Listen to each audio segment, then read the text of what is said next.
panel is going to be about wealth, finance, legacy, estate planning. So please get your questions ready because I know you have them already. I would like to introduce our first guest, LaVaisha Davis. Yes, yes. And her, please.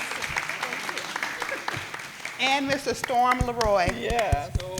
Let's go. All right. So, of course, I have questions for both of you, but if there's anything you want to mention or add, please feel free to do so. So, LaVaisha, the first question is for you. Define wealth versus high income. Give us an example of someone making $60,000 that's building wealth versus someone making $150,000 not doing anything to build wealth. Okay, well, first let me explain what I do, because when I answer that question, I want it to make sense. So I am founder of LWES Advisors. It's a multi-family office wealth management firm. So we do comprehensive planning for investment planning, tax planning, asset protection planning, and legacy planning. So my question first, but I do have one before answering that. How many people in here are looking to just build financial security for themselves so that you can live the lifestyle you live now when you no longer want to work? Versus how many of us is looking to build wealth that's going to last for multiple generations? So if it's just the first, just for individual financial security, raise your hand.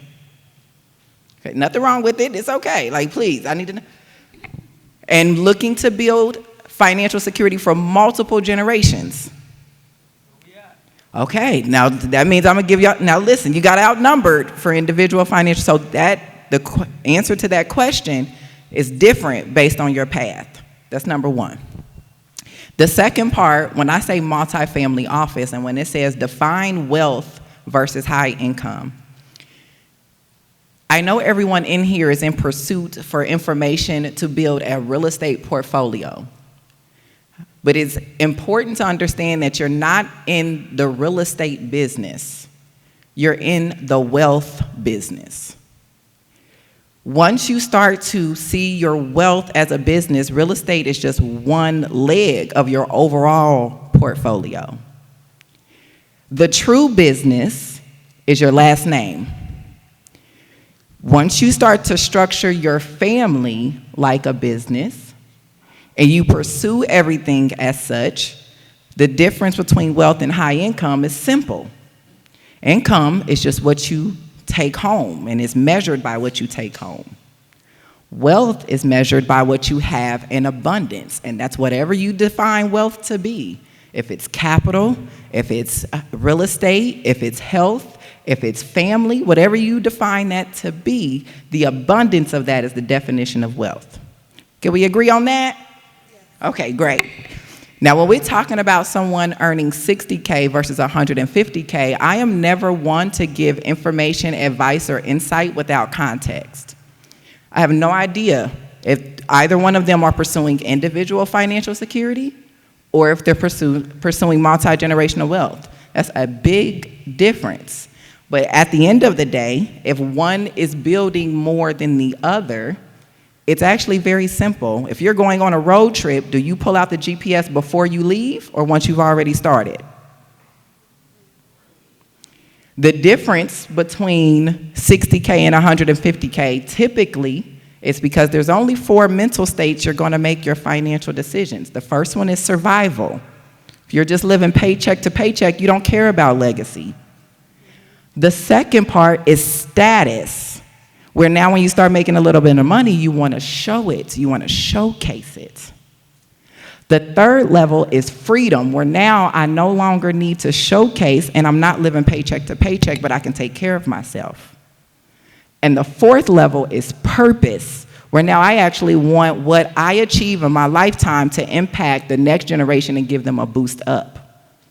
So the difference between that $60K and that $150K is typically they get stuck in one of those two, and they pull the GPS out too late. The $60K might have pulled their GPS out right away, so they're saving, they're investing, they're protecting, they're moving.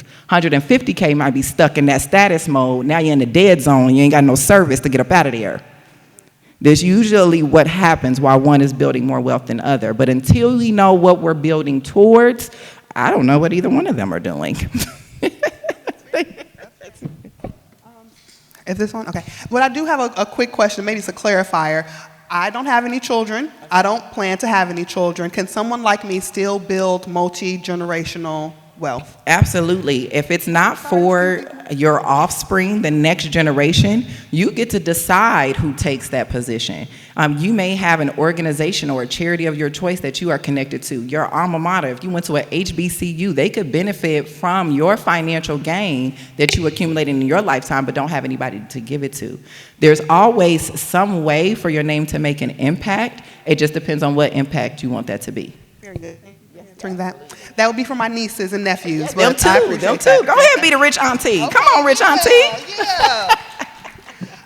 So my first question for you, Mr. Storm. So again, legacy building sounds abstract for some people. I think Ms. LaVaisha definitely helped kind of give us some context and concreteness around it. Let's make it concrete for you. Tell me what you think.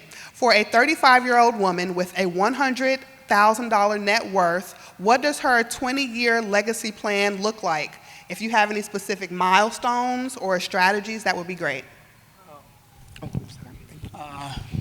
First, let me give some context also to who I am for those who don't know me. Storm LeRoy, I started out working a job at Verizon. I bought my first piece of real estate in 1999. I got into investing into real estate out of state in 2015. Now, the objective was, when I bought that piece of property, was I did not want to work forever, but I did not want to be a landlord that created a job for myself. So what I did was, once I started buying that property out of state, it changed my life. I bought properties in Milwaukee, Georgia, Texas, Indianapolis, Cleveland, and all of those properties I've never seen except 2, and Alabama. As of today, out of 43 properties that I owned, I guess I committed the ultimate sin to some of you. I sold 41 of those properties as of last week. The reason why is because I knew my exit strategy was to build different wealth besides being into the real estate on that level. So there is always an exit strategy. You just need to have that, and I'm at that point. Biggest thing also, before I answer that question, I started investing in real estate in 2015, and 5 years later, my retirement was supposed to be 2027. I walked into Verizon, into the office on Instagram Live in 2020, and I left my job. I still would be at work today if I didn't take that salary and invest in real estate. So I want to tell you, your job is your first business partner. Please take that salary. Stop just paying bills. Start investing in your future. Your job is paying you to never come back, but you keep paying bills, asking for more money, and they're asking you for more time. You're overworking to be underpaid. So realize, pay yourself first. Get books like Who Not How, Tax-Free Wealth, Tom Wheelwright. All right? There are other things that I will mention, but now we'll get into that. I just want you to know your starting block is the job. No, what was that question again?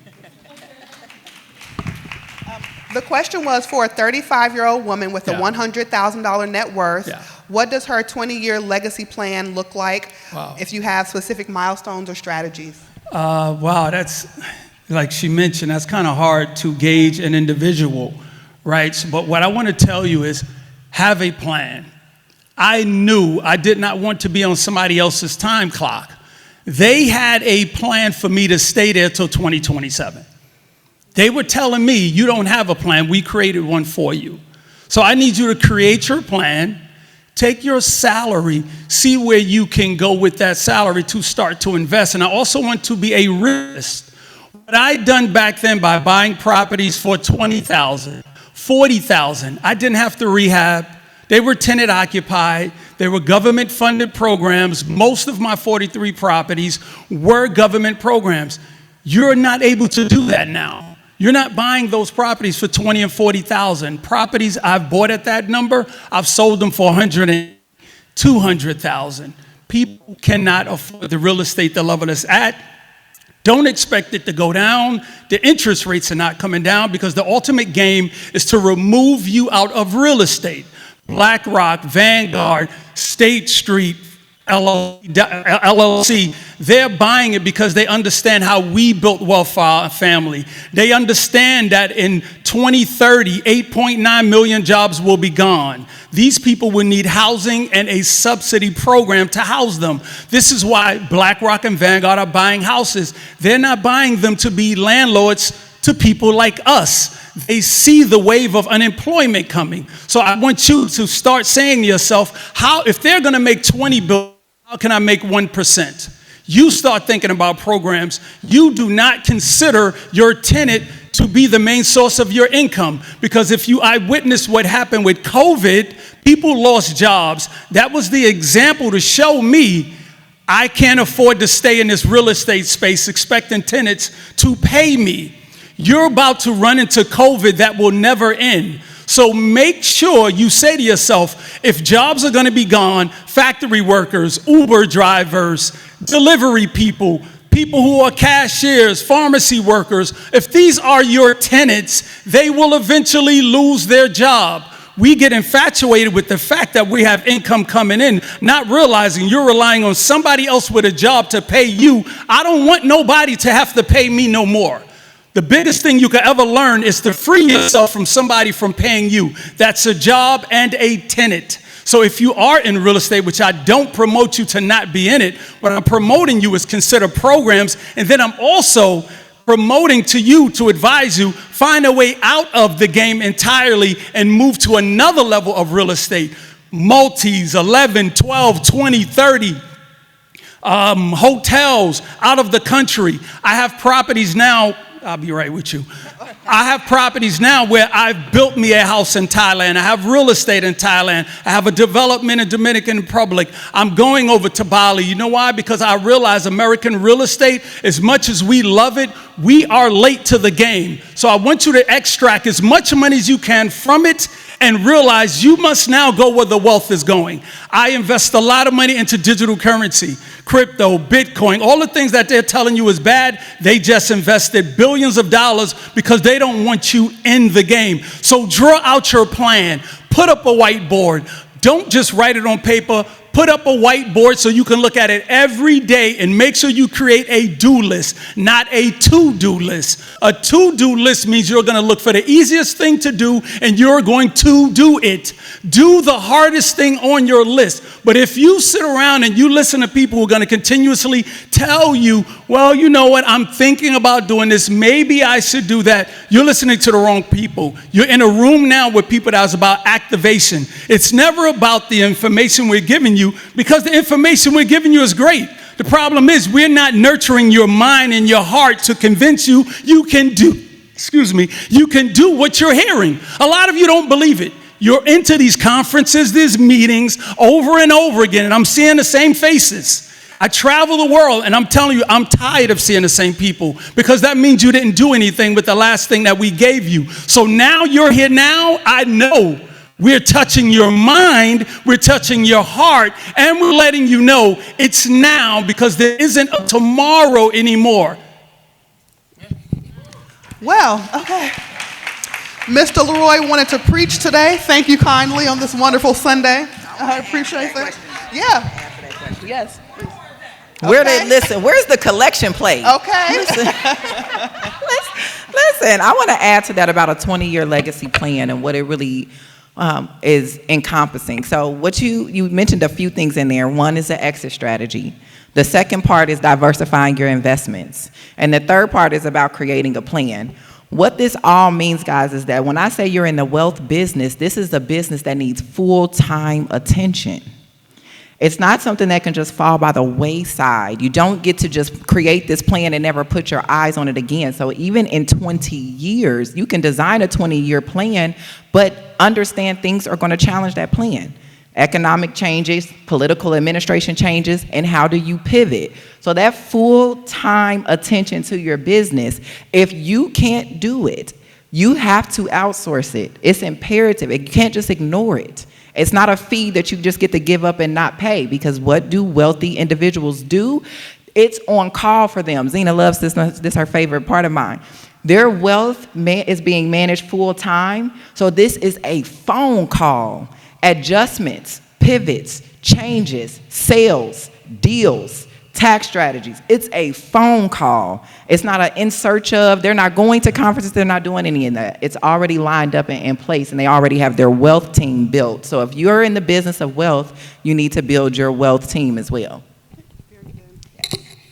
Well, I think you mentioned something that we're going to piggyback off of is tax strategy. Someone mentioned earlier today about making sure your credit together, making sure your tax returns are filed. What other legal tax moves are real estate investors currently missing, and how can they implement them into their strategies? Okay, guys, tax strategies are not a one size fits all. Depending on what type of real estate investor you are, depends on what type of tax strategy. So here's what you really need to know about tax strategies. Tax strategies are a tool to build for the long-term plan. And if we don't know what structure we're building, we don't know what tools to give you. You don't need the same tools to build a tiny home than you do to build a family compound than you do to build a skyscraper. There's significant differences in those. So we want to understand tax strategies, but we first have to understand what they are. There's a difference between tax deductions and tax credits. Tax deductions just means it will reduce how much money is subject to taxation. If you have $100,000 that's subject to taxation, but then you rehab a property and it gives you $20,000 tax deduction, that $100,000 probably would have been an $18,000 tax bill. But with that tax deduction, your tax bill may come down to about $12,000, not down $20,000. The second part is a tax credit. That's where it's a dollar for dollar. When you get a $3,000 tax credit, you actually get to take $3,000 off that $18,000 bill. So you got to know how they work, and then you got to know the lifespan of them. All tax strategies have an exit or a lifespan as well. When we get to one of the most common ones that is extremely beneficial for real estate investors, depreciation and cost segregation. But if we don't know your exit strategy and we're just worried about saving you taxes today and you decide to sell that property, they have depreciation recapture. You're going to have to get that back. You don't get to keep it. But if you didn't know what your plan was, you're just taking tax strategies, then you're actually going to end up in a bigger tax hole than not. Or if you constantly doing 1031 exchanges to be able to keep it in real estate to avoid capital gains tax, but you have a plan to one day diversify and you don't know how to get out of it. So it's not that you're missing tax strategies or not taking full advantage of them. You just don't know which ones applies to you because we're not thinking long enough. We're thinking about today, next week, this year, next year, when I have clients and we're planning for 50 years. That's a totally different tax strategy. So I hope that answered that. No, I'm going to let you get through those questions. We'll be here all day. Listen, we got time today. I would like to know about your tax strategies. Which ones have you employed in the past and implemented in your business, especially now that you are diversifying? And just from my knowledge, I don't know about them, but especially when you're investing overseas or investing internationally. Well, for full disclosure, me and LaVaisha work together. She handles a lot of my stuff, so she's the go-to, and we work well together. So we have a synergy when we work. For me, tax strategies, cost segregation, especially out of the country. I have bank accounts in other countries. I have a bank account, Cayman Islands, Dominican Republic, Thailand, and as far as I like to make you aware of certain things, and I kind of pause. I don't pause a lot, but when I do, it's because I say to myself, are you ready to hear what I'm about to say? So that's why I pause. I'm never at a loss for words. I don't believe the business banking structure here will survive what's going on, and I want you to prepare. It's okay to put your money in other accounts in other places. It's okay to have foreign LLCs in other countries. It's okay to start saying, I understand money is changing. They have stable coin, which Bill just passed, a company called Circle, if you guys look into that. It won't exist. But I need you to start preparing to have you a place to live outside of here. If you're just watching a little bit of politically what's going on, start having you an escape route. For those that, I don't know if it's that many over here, but 50 and older, there's retirement visas. There's other visas in other countries. I don't want you to, and I'm not going to say don't want you to, because that's being too polite. I want you to stop, get away from, don't do it. When you go on vacation, don't look at it as a vacation anymore. Think of it as somewhere you could possibly live. Go look at the school systems, the jobs, the hospitals, the transportation hubs, because when you're on vacation, that's the most relaxing feeling you have. You feel like there's not a care in the world, but then there's something in you that says, man, I got to go back to work. And you start preparing for the stress of work because we've been programmed. You don't have to think that way. You can literally live the life of a vacation for the rest of your life. You just choose not to because somebody told you you have to retire at 65. Somebody told you got to be here for 35 years. I still would be at work today doing overtime till 2027 if I didn't listen to them. So I employ in you to do the same because you are a reflection of the things that you do. And your children, your nieces and nephews, they are watching you. Your children, as a child, we had this great thing that's called an imagination. We wanted to be astronauts, physicists. We wanted to change the world. Then we got on an assembly line of life called the job, and it ruined you. You now come into house, your children have that same mentality. You come in upset at what work has done, your co-workers, your best friends, and now they going, you mean this is what I have to look forward to? You're destroying their dreams. So I need you to remember that thing in you as a child as being that person who had an imagination to change the world and go out and do it. What was the question? Do you preach like my this taxes? every day? I mean, I don't. Okay. So with taxes, and I'm going to give her back the floor because it was about taxes. I have a great accountant who handles that. I do not think about the things that I did not master. I pay someone to do them. It's that simple. She lets me know what I need to do. She lets me know about my living trust. Well, I will get into that before we get out of here. And they will handle that business from there. My goal is to pursue freedom. That's what it is. And it's so crazy that you say that because I'm actually going with my mom next week. She is becoming a resident in Mexico because she is over America. She got a little retirement fund together. Once she converts that to pesos, it's a lot more than what she thought it was. So I'm on your plane. I'm on your plane. Yeah, that's real quick, and I swear this one will be short. Anytime you transferring your money from one country to another, you are literally making a bump in your funds. In Thailand, it's $1 for every 30. So if you had $1,000 in a U.S. bank, what is that? That's $30,000 automatically switched into Thailand bahts. And now the rent, the eating, the cost of living. I just came back 2 weeks ago from my home in Thailand. Everything was fruits. Everything was natural, not from a truck. Everything is fresh. Fresh. Yeah. So it's absolutely. different. Yeah. Okay. Well, we had a vacation to plan. Okay, go ahead. It's not a vacation no more now. See? Yeah, I'm just look, saying. see, you got to get that out of there. You got to get that out of there. Storm, you said something in there I wanted to piggyback off of, and it just escaped me. But it's structure. I think you said you don't stress about those things. So I want to let everyone know that structure kind of removes that stress. I don't know if you remember this, Storm, but this is a great thing I heard at one point in time. But structure eats stress for breakfast. You remember that? And it can set you up to avoid mishaps, like things that you will be concerned about or worried about. If it's structured properly, you no longer have those concerns.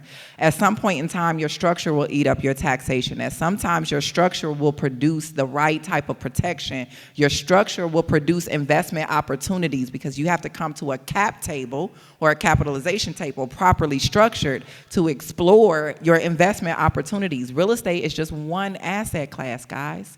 And they're out here getting money in a number of different asset classes. It's not the only way to do it, but if you're not structured properly, you won't even get the invite. You won't even get to participate. So just remember that wealth is it's a compounding effect from strategic decisions, not just dollars. It's not just about money, it's about the decision. When you decide to manage it like a business, when you decide to build a plan that's for long term, that stuff compounds over time, and it makes a significant difference because in our community, we're not told to have a family business. We're not educated on the structure, and we're not educating or training the next generation properly, and we give too much freedom. Talk about destroying imaginations.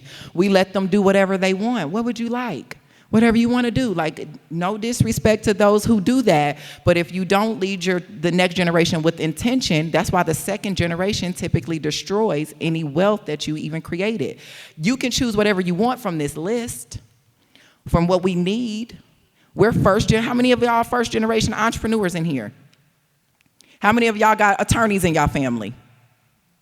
How many of y'all have accountants in your family? How many of y'all have legal or political representation in your family? Well, your kids don't have a choice. We got roles to fill. And unless these roles are filled, our family is going to continue to be behind. Are you here for your family to be behind? Is that what you're here for? It's bigger than just, how do I learn to invest in real estate? How do I learn to properly train and educate the next generation and deploy my resources? That takes strategy, and that's why we say about outsourcing. Like, you have to integrate your efforts you're doing today into the efforts that you want them to lead to, how you want to make your wealth a reality. So I do have an option for people who want to learn that part. I want to be very clear, because it's not something you're going to get overnight. It's not. This is not tomorrow you're going to build Rome. It doesn't work that way. This is a process. We're talking about the Joneses who had a 3-generation head start that we're up against. This isn't that. So if you want to learn how to integrate your wealth efforts, how to become your own family CEO so you can manage your wealth like a business, I'm going to give you a number that you can text the word blueprint to, and the number is 470-524-4477. Text the word blueprint, and you will get a link to sign up for a webinar that's going to give you at least the framework, so now you know what to work towards and you're not just starting blindly. I sure can.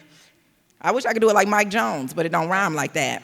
470-524-4477.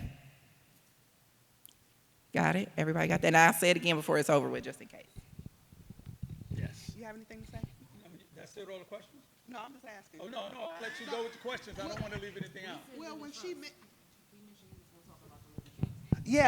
she mentioned something and you said, so I don't know if you wanted to piggyback off of that. Yeah, let me get this out. One thing I want us to do, you're building an empire for your family. You will not realize how great you are, all the things you're achieving, and the stories about what is going to change, because we have to realize our mortality. Your mortality. You're planting seeds to grow a tree that you will never be able to sit under and enjoy the shade that tree will produce. You are gaining these assets, and you need to have a living trust, not just a will. I became known because I read the Rockefeller Trust from 1934. I went online, created this video 3-4 years ago where I had a whiteboard breaking down how you could take a life insurance policy, turn it into $12 million. Next you know, I get all these requests to start talking on all these platforms. And that's how Storm LeRoy came to be the employee millionaire. But the living trust is the structure. You need to now take your assets, make sure you have those things in there. And I'm just going to give you a simple breakdown about the living trust for your assets. And I'm going to give you my living trust particularly. If you take your properties and your assets, you leave those for your family, the biggest thing we don't do is create for the next legacy. You want to have a brokerage account for your generations to come, your grandchildren, not your spouse, not children, because they will get your homes, your businesses, they will get that. Let's say you put $500,000 into a brokerage account in the name of your trust for your grandchildren. 21 years, 6% interest, $500,000 turns into $1.6 million for your great-grandchildren. For your first generation, grandchildren, you don't give them 1.6 million, you give them, to speed it up, you give them half. 800,000 goes to your grandchildren, 800,000 stays in that brokerage account in the name of the trust, 6% interest, 21 years for your great-grandchildren. That now 800,000 turns into 2.7. 2.7, you don't give them all, you give them half. So now they only getting about 1.5, 1.6. That stays in that same brokerage account in the name of the trust. 21 years, 6% interest, which is a small amount of interest. That now turns into $7.5 million for your great-grandchildren. This can be done because Rockefeller has proven it in a brokerage account in the name of a trust. It's not a human being, so it can be done. 3.5. Your great-great-grandchildren, you leave the 3.5 in the same brokerage account, name of a trust, 6% interest, invested in an SP. That turns into $12.9 million for your great-great-great-great-grandchildren because you put $500,000 in a brokerage account. Now I want to ask you, where did the $500,000 come from? Life insurance policy. A life insurance policy changes the game. You think you need money. The precious thing you have is the air you breathe. And when you can no longer breathe no more, that's when the money comes, and now you start funding them. Don't leave everything to your children because you go, oh, my children are so great.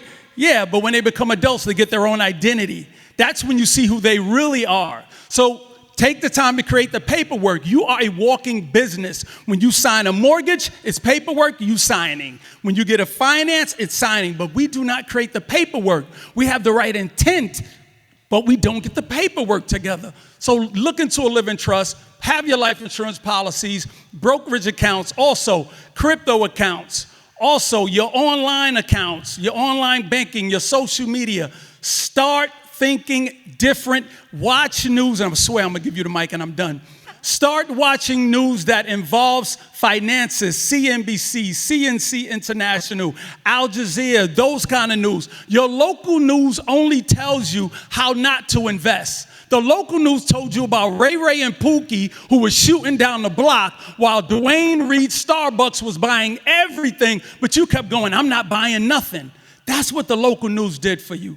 Start expanding on your vision. Can I add that about the life insurance? Yes, for sure. The life insurance component is so critical, guys, because what wealthy individuals, established families, they understand something called human capital value. That's exactly what that is. How much your earning potential is in your lifetime. And they calculate it for every member in their family. And it might sound bad as we sit here and talk about it, but how they see it is, we're living longer. This is an 80-year asset. How much value are we going to get out of 80 years of this person? And then we insure it for that amount. So that way, if we don't ever extract their full value because we're not in control of how long they're going to live, our family bank is still going to recoup and receive those resources. Human capital value, a basic calculation you can use. You take your income, whatever you earn right now, and you multiply that by 25 years. If you don't have that amount of life insurance, you're not doing a service, you're doing a disservice to your family. You have to calculate your human capital value. Human capital is the number one asset in your family business. Then the second valuable asset in your family business is your intellectual capital. Every human is going to have some type of idea that's going to become valuable.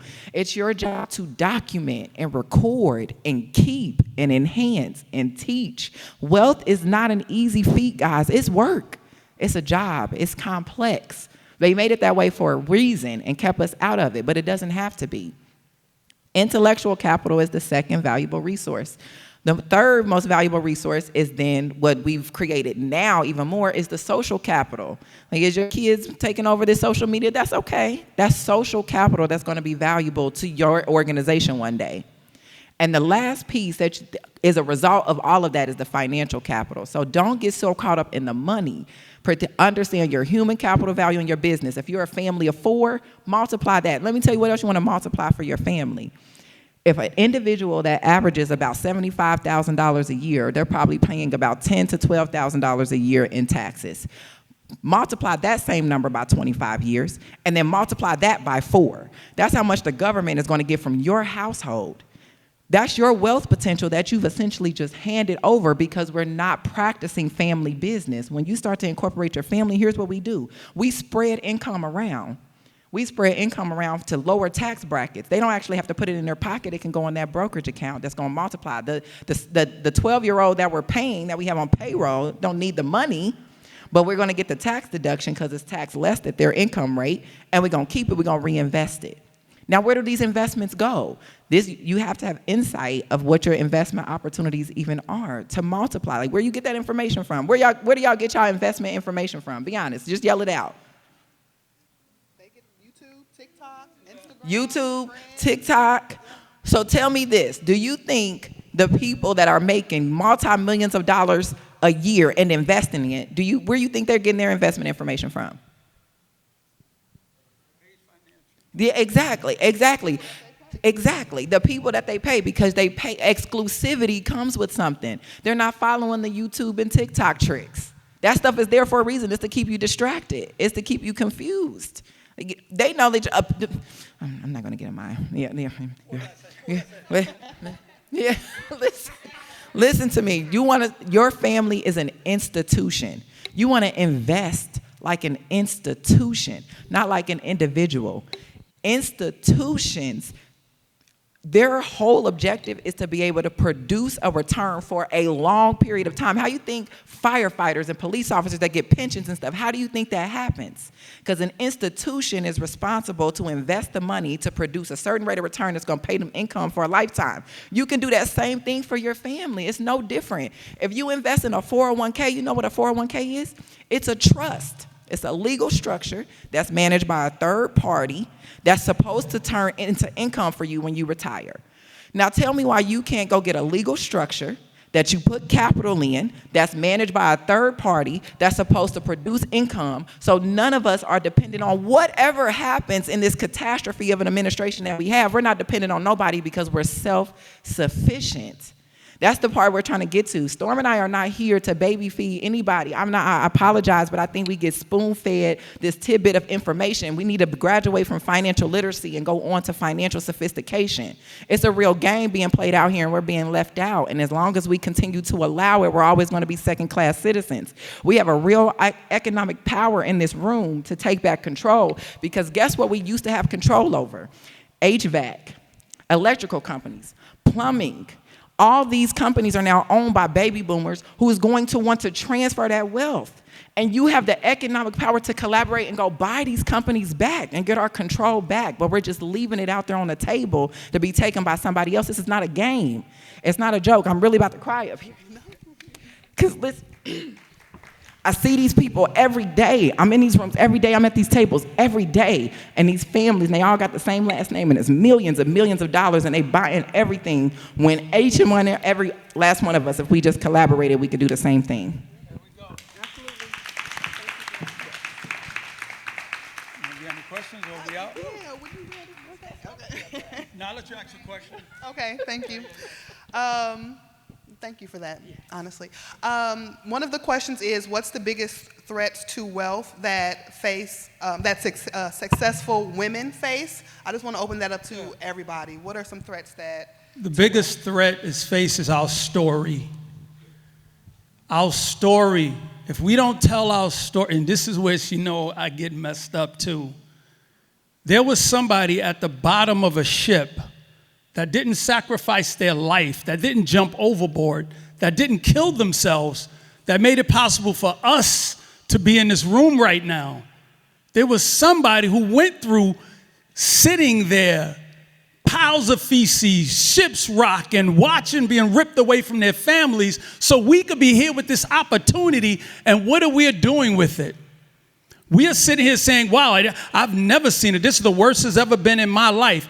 Yeah, in your life, but somebody else went through something even worse than that. Inside my trust, I created a video, and I tell everybody it's very important to leave these things outside the assets, where I tell the story about how my great-grandfather started a business in the South. His business, he would go into, pluck this thing into the trees, take out the sap, and he would sell the sap and the fuel to all the chainsaw companies who was cutting trees. This was a black man in the South, couldn't read, write, but he knew math.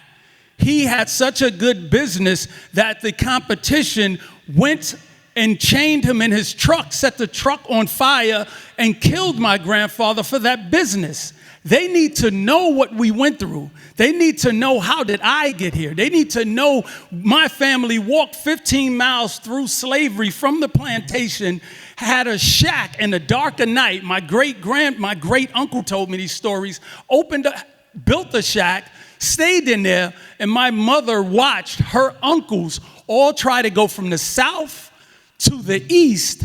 She never heard from 8 of them. Only 2 of them made it. And my mother never told me she loved me until she was 22 because she experienced the loss of her family, never realizing what happened to them. These are the things they need to know because they think it's all cell phones, YouTube, bubble gum, and rainbows.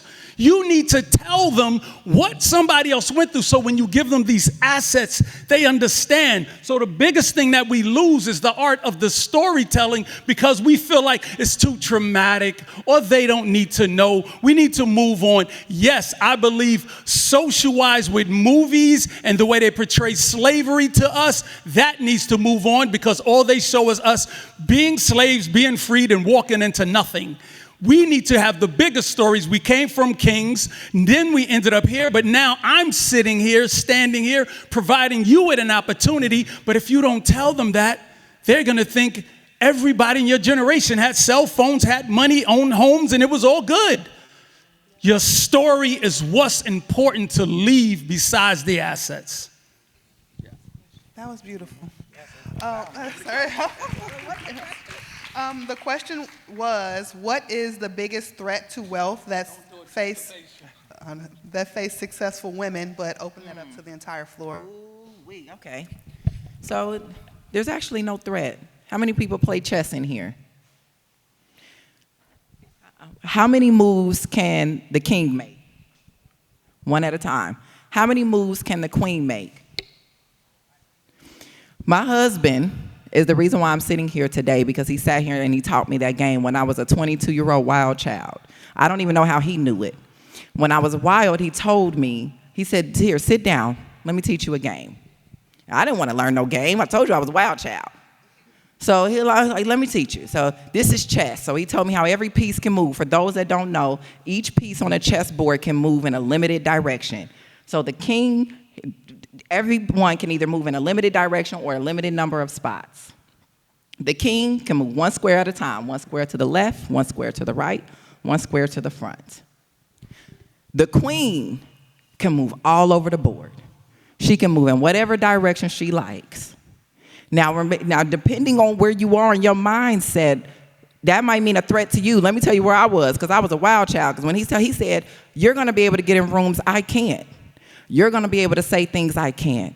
You're going to be able to do things I can't. So as long as you're acting like a wild child, we won't be able to achieve our goals.